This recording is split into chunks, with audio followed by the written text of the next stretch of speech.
High viewers, ఏ ముహూర్తాన చంద్రబాబు నాయుడు గారు arrest అయ్యారో కానీ ఆయనకన్నా ముందు దురదృష్టం వెళ్ళి కూర్చుంటా ఉంది. ఎక్కడ ఆయన బయటికి రావటానికి అవకాశం ఉన్నటువంటి సందర్భంలో ఆ దురదృష్టం అక్కడికి వెళ్ళి కూర్చొని ఆయన బయటికి రానికుండా ఆపేస్తుంది. లోయర్ కోర్టులు కానీ, హైకోర్టు కానీ, ఈరోజు సుప్రీంకోర్టు కూడా. మేబీ ఈ వీడియో అప్లోడ్ చేసే సమయానికి చంద్రచూడ్ గారు ఓకే కేసు నేను టేకప్ చేస్తా అని చెప్పేసి ఆయన గనక టేకప్ చేసి తీర్పిస్తే సూపర్, లేదు అంటే నెక్స్ట్ వీక్. ఎందుకు? వెంకటనారాయణ భట్టి, ఎస్విఎన్ భట్టి, మార్నింగ్ న్యూస్లో మీరు చూసుంటారు. ఎప్పుడైతే స్పెషల్ లీవ్ పిటిషన్ దాఖలు చేశారో చంద్రబాబు గారి తరఫున లాయర్లు సిద్ధార్థ్ లూద్రా అండ్ హరీష్ సాల్వే వాళ్ళ టీము, హైకోర్టులో క్వాష్ కొట్టేశారు పిటిషను, అది కరెక్ట్ కాదు అంటూ వాదన వినిపించాలి ఇక్కడ సుప్రీంకోర్టులో. మన సోమవారం లిస్ట్ అవ్వాల్సింది, నిన్న ఈవినింగ్ లిస్ట్ అయింది, ఇదిగో ఈరోజు మార్నింగ్. అప్పటికి సిద్ధార్థ్ లూద్రా గారు వచ్చేసి త్వరగా చూడండి, త్వరగా చూడమని రేపు నుంచి హాలిడేస్ అని చెప్తుంటే ఎస్విఎన్ భట్టి, సంజయ్ ఖన్నా బెంచ్ వాళ్ళు వచ్చేసి ఆర్డర్ వేసి చూద్దామని అన్నారు. Court number 3 and item number 61. So వాళ్ళది వచ్చేసరికి లంచ్ సమయం దాటేశాను. తీరా చూస్తే ఈ ఎస్విఎన్ భట్టి ఎవరయ్య అంటే మన తెలుగువాడు సరస వెంకటనారాయణ భట్టి, సన్ ఆఫ్ రామకృష్ణయ్య అన్నపూర్ణమ్మ. ఎక్కడ జన్మించారు ఈయన?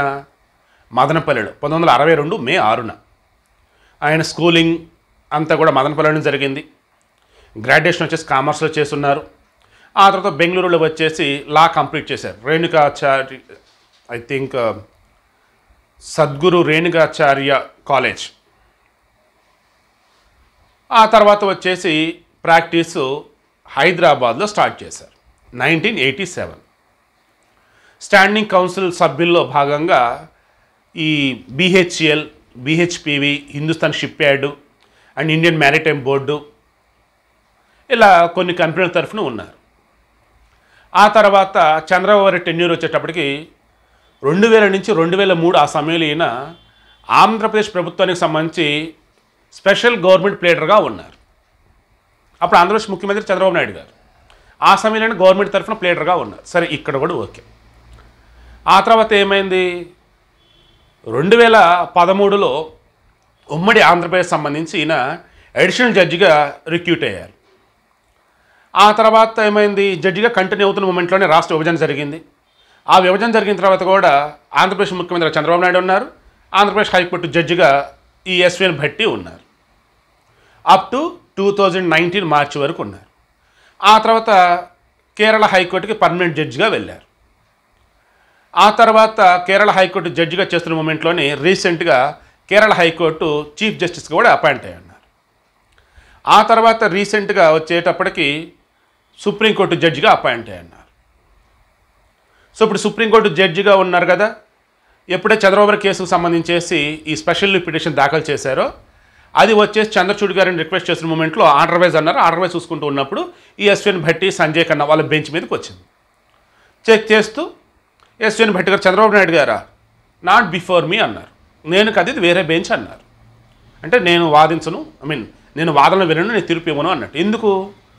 గతంలో చంద్రబాబు గారు ముఖ్యమంత్రిగా ఉన్నప్పుడు హైకోర్టుకు సంబంధించి జడ్జిగా చేశారు, గవర్నమెంట్ ప్లేడర్గా చేస్తున్నారు. అండ్ పలు సందర్భాలలో వీళ్ళకి సంబంధించి చేసి రిలవెంట్గా నెంబర్ ఆఫ్ ఉండి ఉంటాయి. సో అందుకని ఆ మాట చెప్పారు ఆయన. ఇక ఇప్పుడేమైంది? సిద్ధార్థ్ లూద్రా గారు రేపటి నుంచి హైకోర్టుకి సెలవులు ఉన్నాయి, సో త్వరగా ఈ కేసు సంబంధించి ఖచ్చితంగా తీర్పు రావాల్సని చెప్పేసి చంద్రచూడ్ గారు రిక్వెస్ట్ చేయడానికి వెళ్ళున్నారు. మరి ఆయన తీసుకుంటారు. చీఫ్ జస్టిస్ ఆఫ్ ఇండియాగా ఏ కేసు అయినా ఎనీ టైం ఆయన టేకప్ చేయొచ్చు. వేరే బెంచ్ మీదకి వెళ్ళినా ఆ బెంచ్ని కాదని చెప్పి ఆయన పిలిపించుకొని తీర్పులు కూడా ఇవ్వచ్చు. గతంలో ఇచ్చిన తీర్పు అలా ఉన్నాయి. అలా మరి చంద్రచూడ్ గారు టేకప్ చేస్తారా లేదా వేచి చూడాలి. సిద్ధార్థ్ లూద్రా గారు మరి ఆ రకంగా కన్విన్స్ చేయగలరా లేదా చూడాలి. నేను అన్నాను, ఒకరు వీడియో ఇచ్చేలోపు కనుక కేసు టేకప్ చేసి వాదన జరిగితే సూపర్. అదర్వైజ్ రేపు వచ్చేసి మహమ్మద్ ప్రవక్త జయంతి, ఓకే, మిలాదుల్ నబీ మీద అంటారు కదా వర్డ్, ఆ జయంతికి సంబంధించి వాళ్ళ పండగ పేరు అది. ఆ తర్వాత చూసుకుంటూ ఉన్నప్పుడు ఈ గురువారం కదా, శుక్రవారం వచ్చేసి మీద ఆప్షన్ హాలిడే అట. సో గురు శుక్ర హాలిడేస్, శని ఆదివారాలు సెలవులు. సోమవారం వచ్చేటప్పటికి గాంధీ జయంతి అక్టోబర్ 2, అగైన్ మళ్ళీ మంగళవారం. సో ఈలోపు ఇంకేముంటుంది, చంద్రబాబు గారు జైల్లోనే ఉండక తప్పదు. ఇక హైకోర్టులో కూడా ఉండవల్లి అరుణ్ కుమార్ ఏదైతే సిబిఐకి కేసు బదలాయించాలి స్కిల్ డెవలప్మెంట్ కార్పొరేషన్ స్కామ్ది అన్న దానికి సంబంధించి అక్కడ కూడా judge I think Raghunandan Rao గారు గతంలో చంద్రబాబు కేసులకు సంబంధించి ఆయన ఏదో వాదించినట్టుగా ఉన్నారు గవర్నమెంట్, మరి సమ్మె సేమ్ ఇట్లా అని. ఆయన కూడా నాట్ బిఫోర్ మీ అన్నారు. దానిని కూడా వచ్చే నెలకు సమ్మె ఎప్పుడుగా వాయిదా వేశారు, లేదన్నప్పుడు ఆర్డర్వైజ్ ఏ బెంచ్కి వెళ్ళిద్ది అంటూ చూద్దాం అన్నట్టుగా అన్నారు. ఇక ఏసీబీ కోర్టు కావచ్చు, ఆయన హైకోర్టులకు సంబంధించి కావచ్చు, వాటిలో కూడా చంద్రబాబు గారికి ఫేవర్గా నాకు తెలిసి ఈరోజు ఈ జడ్జిమెంట్లు వచ్చినట్టు దాఖలా కనిపించడం ఉంది. నేను ఎందుకన్నా స్టార్టింగ్ పాపం చంద్రబాబు గారి విషయంలో దురదృష్టం అక్కడ కూర్చుంటుంది. ఈరోజు సరస వెంకటనారాయణ భట్టి గారు కాకుండా వేరే వాళ్ళు కనుక ఉన్నట్టయితే ఖచ్చితంగా ఈరోజు చంద్రబాబు గారికి సంబంధించి క్వాష్ పిటిషన్ అలో చేసేవాళ్ళు, ఆయన మీద కేసు కొట్టేసేవాళ్ళు. ఎందుకంటే ఇదే సుప్రీంకోర్టులో మొన్న ఏపీ సేడి తరఫున వాదించి 17A చంద్రబాబు అప్లై కాదని చెప్పినటువంటి ఎవరైతే లాయర్ ఉన్నారో ముకుల్ రోహత్గి, ఆయనే యడ్యూరప్ప తరఫున 17A అప్లై అయ్యిద్ది ఆయనకి మాజీ ముఖ్యమంత్రి ఆయన అన్న చెప్పి సుప్రీంకోర్టులో ఆయనకి 17A అప్లై అయ్యేలా చేస్తున్నారు. అండ్ పలు సందర్భాలలో కూడా మాజీ ముఖ్యమంత్రులకు కావచ్చు, మరి కొంతమందికి పబ్లిక్ డొమైన్లో ఉన్నటువంటి వాళ్ళకి సంబంధించి ఈ 17A అప్లై విధంగా సుప్రీంకోర్టు పలు సందర్భాలు తీర్పులు ఇచ్చున్నారు. సో 17A ఇక్కడ చంద్రబాబు గారికి అప్లై అయ్యిద్దని చెప్పేసి సుప్రీంకోర్టులో తీర్పు వస్తుంది. నేను అబ్జర్వ్ చేసిన ప్రకారం తీర్పు రాకపోతే తర్వాత డిస్కస్ చేద్దాం. సో తీర్పు వచ్చింది నేను అనుకుంటూ ఉన్నా. ఈరోజు ఖచ్చితంగా తీర్పు కనుక ఇచ్చేసినట్టయితే చంద్రబాబు బయటకు వచ్చేస్తే వాళ్ళు. సో ఈరోజు మరి ఈవినింగ్గా మరి ఎప్పుడు ఏమైంది ఏంటి, ఈరోజు అని కాకపోతే మాత్రం ఏకంగా మంగళవారం తర్వాత నుంచి నాకు తెలిసి ఇంకా అంతే. మంగళవారం తర్వాత ఇంకే విషయాలు అయినా సరే తేరాల్సి ఉంటుంది. ఇక ఈలోపు టీడీపీకి సంబంధించి ఆ పార్టీలో ఉన్నటువంటి నాయకులు అంతా కూడా చంద్రబాబు గారు రెస్ట్ తీసుకున్నాడని అనుకుందాం. మనం ఇంకే ఫుల్ యాక్టివ్గా అవ్వాలి. ఏపీలో టీడీపీ సానుభూతి పరుల ఓట్లు తొలగిస్తానని తెలుస్తుంది. ఓట్లు చెక్ చేపిద్దాం, ఓట్లు కనుక లేకపోతే కొత్త ఓటు నమోదు చేపిద్దాం అండ్ ఎన్నికల కమిషన్ కంప్లైంట్ ఇద్దాం. వాళ్ళు పట్టించుకోలేదు, హైకోర్టుకి వెళ్దాం. ఐ థింక్ ఏపీలో ఉన్నటువంటి ఏదో జిల్లాలో వేలల్లో సంఖ్యలో ఓట్లు తొలగించారని చెప్పేసి ఎన్నికల కమిషన్ వాళ్ళతో పట్టించుకోలేదని హైకోర్టు వచ్చినట్టుగా ఉన్నారు సమ్ టీడీపీ వాళ్ళు ఎవరో. సో అవి అండ్ వైసీపీ చేసిన తప్పులు ఏవైతే జనాలు చెబుదామని చెప్పేసి అంటున్నారు అవి. అండ్ టీడీపీ జనసేన కూటమికి సంబంధించి జేఏసీ ఫామ్ చేసి జాయింట్ యాక్షన్ కమిటీ ఫామ్ చేసి ఎలా ముందుకు వెళ్ళాలి ఏంటి ఆ వేళ అవి. అండ్ మహిళలకు సంబంధించేసి నారా బ్రాహ్మణ్ గారు, నారా భువనేశ్వర్ గారు దగ్గర అవుతున్నారు.